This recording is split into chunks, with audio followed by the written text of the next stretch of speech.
आज तुम्ही जरांगे पाटलांची भेट घेतलेली आहे, काय बोलणं झालं? नाही, तब्येती काळजी घ्या, त्यांची आधीच तब्येत खराब आहे.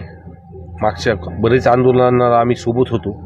व्यासपीठावर सुद्धा त्यांना चालताना उठताना बसताना त्यांचे हातपाय थरथर करत होते, म्हणून त्यांनी काळजी घेतली पाहिजे हेच सांगितलं.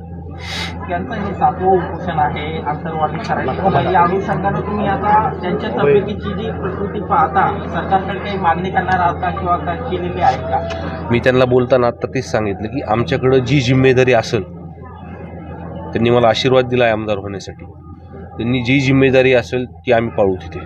मग ती सरकारला बोलायची असेल किंवा अधिवेशनामध्ये बोलायची असेल, त्यांची जी भाग आमच्याकडं देईल तो आम्ही जिम्मेदारी पार पाडू. सरकार गंभीर दखल घेईल असं वाटतं उपोषण चालू? हो, समाज पूर्ण भावना त्यांच्यासोबत आहेत. त्यांना थोडा सुद्धा त्रास झाला तर लोक रस्त्यावरती उतरतात, याकडे सरकार लक्ष देणारच आहे.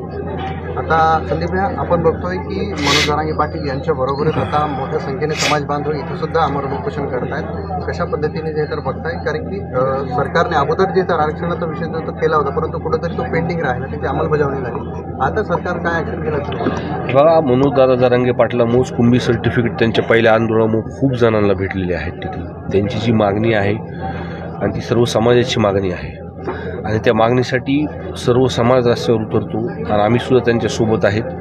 आणि निवडणुकीच्या वेळेस सुद्धा मला जेव्हा लोकांनी विचारलं होतं की ह्या आरक्षणाबद्दल काय आहे, तर मी म्हणतो मनोज जरांगे पाटील म्हणतील तसं.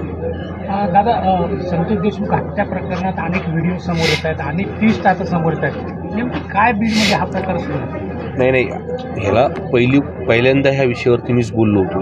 पहिल्या सभागृहामध्ये सुद्धा हा विषय मी मांडला होता आणि बोलल्यानंतर हे सांगितलं होतं की ते CDR जर तपासले तर सर्व गोष्टी तुमच्या समोर येतील. आम्हाला कोणी म्हणलं राजकारण करतं, ह्याच्यामध्ये राजकारण कोणत्याही पद्धतीने होतं, जी वस्तुस्थिती आम्ही सांगितली होती तीच वस्तुस्थिती आपल्यासमोर येते. मग ते CCTV फुटेज भेटतात, हे कुठं ना कुठं त्यांचं सोशल मीडियावरती फिरतं, हे म्हणजे समोर लोकांची जी वस्तुस्थिती ती समोर येते. बिहार होते का?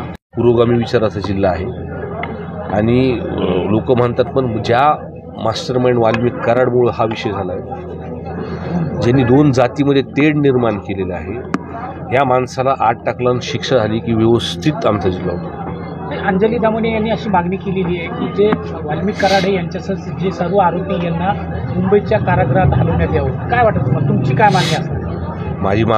माझी हीच आहे की जे मंत्रिपद आहे धनंजय मुंडे साहेबांकडं, त्या मंत्रिपदामुळं कुठंतरी त्यांना संरक्षण भेटतं, VIP ट्रीटमेंट भेटते.